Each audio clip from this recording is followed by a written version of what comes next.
sur l'or à long terme, qu'il soit en dollars ou en euros, et bien tout ce qui se passe actuellement doit être vu comme une opportunité. On va en dire plus maintenant. Revenons sur notre graphe de l'or libellé en dollars à long terme. On est toujours à ce niveau, pas de changement à l'intérieur de ce grand biseau descendant orange hein, qui nous capte et qui s'avère véritablement intraitable chaque fois qu'on vient le provoquer. Je vous rappelle quand même que ce genre de figure se casse plus souvent par le haut qui ne se casse par le bas. Ça, c'est l'élément qui est favorable. Maintenant, vous avez bien compris que si on devait continuer l'oscillation baissière à son terme dans le biseau, eh bien, un retour sur les 900 n'est pas à exclure, même si effectivement, ça semble quand même assez difficile. Hein. Donc ça, c'est pour le long terme. Maintenant, quand on revient sur une unité de temps hebdomadaire,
On enchaîne avec l'or libellé en euros et là aussi on retrouve notre canal orange et notre résistance oblique descendante. Rien n'a changé par rapport à ça. Il y a un accès de faiblesse, mais sur un graphe comme ça de long terme, où chaque bougie correspond à un mois de cotation, c'est quasiment une tempête dans un verre d'eau.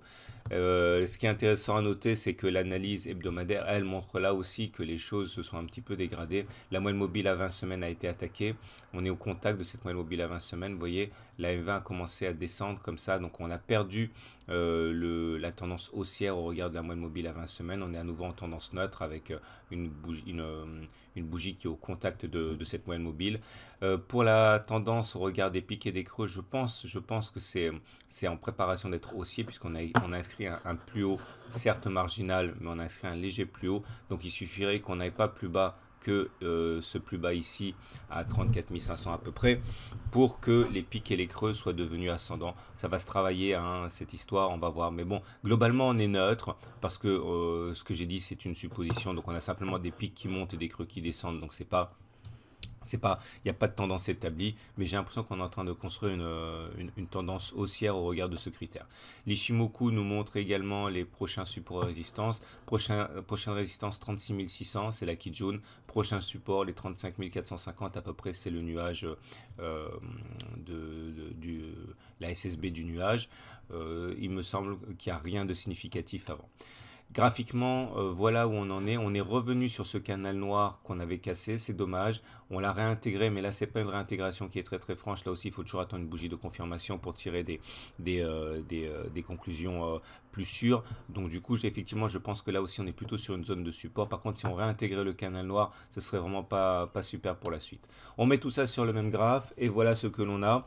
Je considère donc que là aussi pour l'or libellé en euros, c'est comme pour l'or qui est libellé en dollars, on a touché une zone de support importante dans la méthode d'accumulation fractionnelle. Donc certains ont éventuellement décidé d'acheter à ce moment-là. Je considère qu'on est toujours sur cette zone, donc c'est mon support de référence pour la semaine qui vient. Donc les 36 320 à peu près, bon c'est pas clairement défini, hein, c'est un ensemble de résistances, mais bon clairement on est sur cette zone et la prochaine résistance à mon avis est aux alentours de 38 400, c'est ici, hein, c'est cette zone là qui nous a provoqué ce déclin massif, donc c'est le passage de cette zone qui pourrait nous donner effectivement un peu plus de visibilité dans la continuation de la hausse. Donc voilà un résumé de tout ce que j'ai pu raconter. Je vous rappelle que je ne suis pas habilité à faire du conseil financier. Donc tout ce que je dis, c'est une pure analyse technique. Vous ne devez pas acheter de l'or si vous n'avez pas une opinion fondamentale qui est favorable à l'or. L'analyse technique, c'est juste pour le timing. Voilà, je vous souhaite une bonne semaine et à la semaine prochaine.